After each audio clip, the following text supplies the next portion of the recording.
Let's begin with the breaking remarks and developments from Secretary Austin. With Senator Marsha Blackburn, Republican of Tennessee, member of the Judiciary and Veteran Affairs Committees. Senator, just 1 second. I want to take a beat and just show the news that was made when the Secretary was just asked about that whole hospitalization controversy. Yes. We did not handle this right, and I did not handle this right. I should have told the president about my cancer diagnosis. I should have also told my team and the American public. And I take full responsibility. I was being treated for prostate cancer. The news shook me, and frankly, my first instinct was to keep it private. The American people have a right to know if their leaders are facing health challenges that might affect their ability to perform their duties, even temporarily. What went through your mind when you first heard him address that? Harris, I'm pleased that he admits he made a mistake. But when you are the Secretary of Defense and there is kinetic activity that is taking place, and we have troops that are there in the Middle East, we have troops that are over in Europe, we have activity that is taking place around the Taiwan Straits. You need to realize the severity of that and the importance of letting those around you know. And making the president aware should have been the first thing that he thought to do, not of himself, not of his privacy, but to make certain that the commander-in-chief was aware that he was having an issue. Well, look, there were a lot of questions about it. And in a later question, he said he didn't want to burden the president with his personal journey because the president had so much going on. If I remember correctly, the president was on vacation.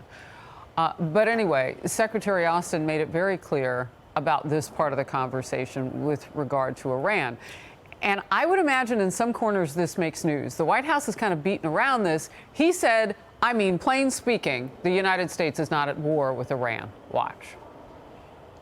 The president will not tolerate attacks on American troops, and neither will I. This is a dangerous moment in the Middle East. We will continue to work to avoid a wider conflict in the region, but we will take all necessary actions to defend the United States, our interests, and our people.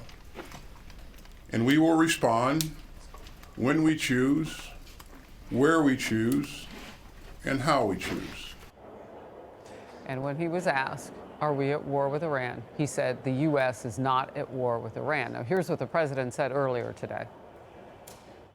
Our prayers continue to be with the families of the 3 American servicemen killed and attacked in the FOB in Jordan. Sergeant William Rivers, Specialist Breonna Moffett, and Specialist Kennedy Sanders. I spoke with each of these families separately, and Jill and I will be tomorrow at Dover Air Force Base to receive the dignified transfer of their bodies.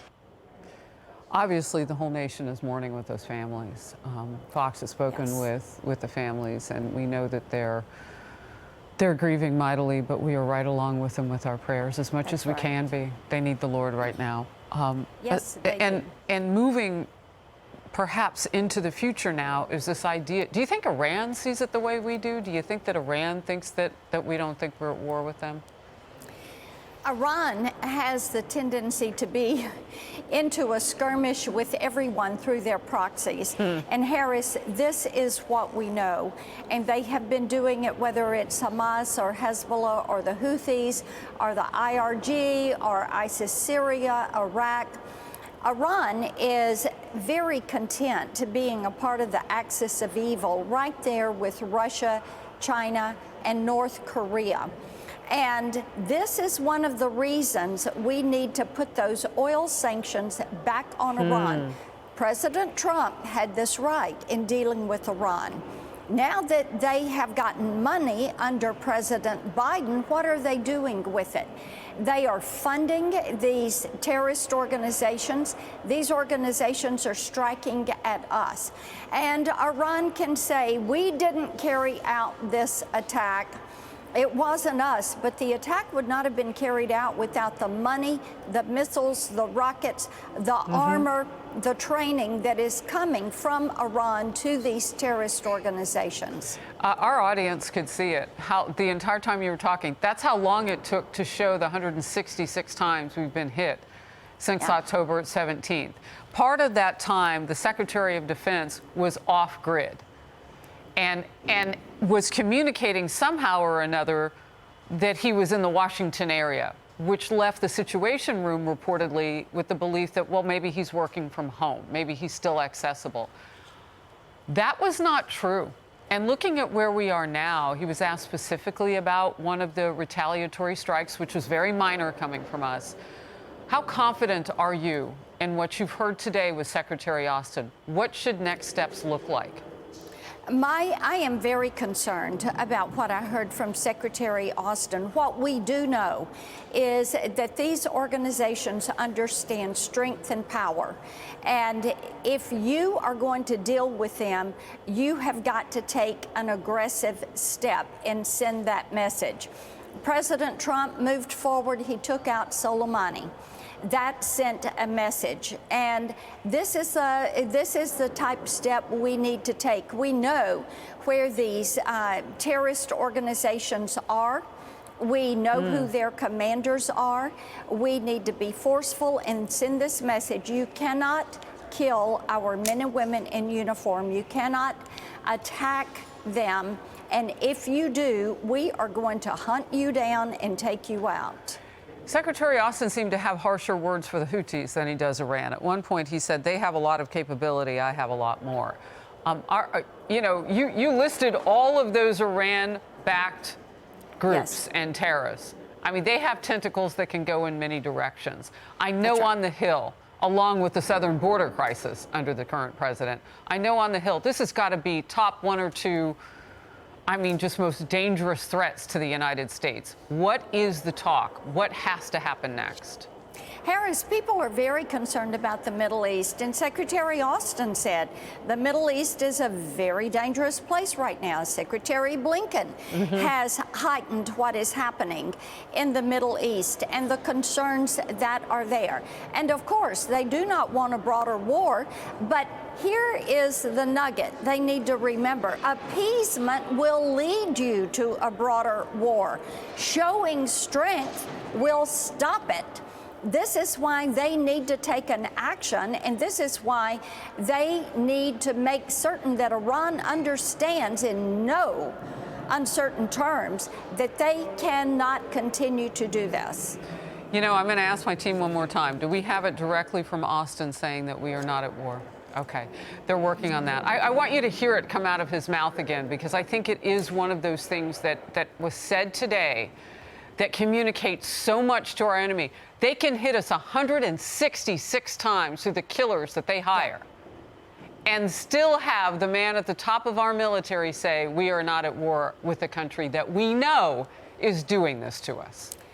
That's right. And Harris, do you think a President Donald Trump and a Secretary of State Mike Pompeo would have let this situation get this far out of hand, would have seen 166 attacks, would have seen these deaths, would have seen these traumatic brain injuries, would have seen this disruption to a base?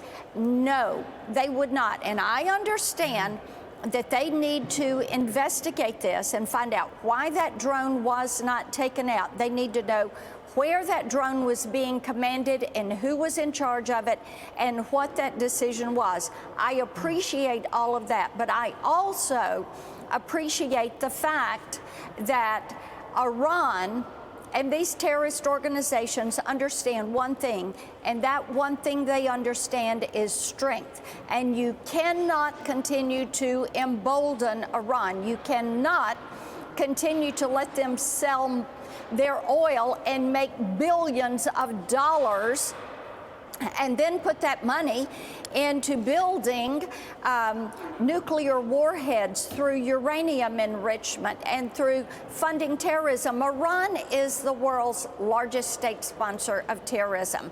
So when you really break this apart, why would you say that they are not responsible? Why would you not hold them to account for what they are doing with their proxies? I don't know why. I mean, I know that we're in an election year, re-election for this president, and they don't want a wider war because they keep telling us and telling us and telling us, but you can't be soft on crime by Iran. That's right. Yeah. I mean, it's not even working out for us within our own borders. You can't be soft on crime. That's right. All right, let's get to this. You and other senators had quite a day with some of the CEOs of giant social media companies yesterday, and things got pretty heated and included a stunning apology to the parents in the room from Meta's CEO, Mark Zuckerberg, and some other intense exchanges. Let's watch together. There's families of victims here today. Have you apologized to the victims? Would you like to do so now? I'm sorry for everything that you all have been through. It's terrible. No one should have to go through the things that your families have suffered. And this is why we invested so much and are going to continue doing industry-leading efforts to make sure that no one has to go through the types of things that your families have had to suffer. Instagram is harmful to young people, isn't it? Senator, I disagree with that. That's not what the research shows. These results may contain images of child sexual abuse. And then you gave users two choices: get resources or see results anyway. Mr. Zuckerberg, what the hell were you thinking? In what sane universe is there a link for see results anyway? Well, because we might be wrong.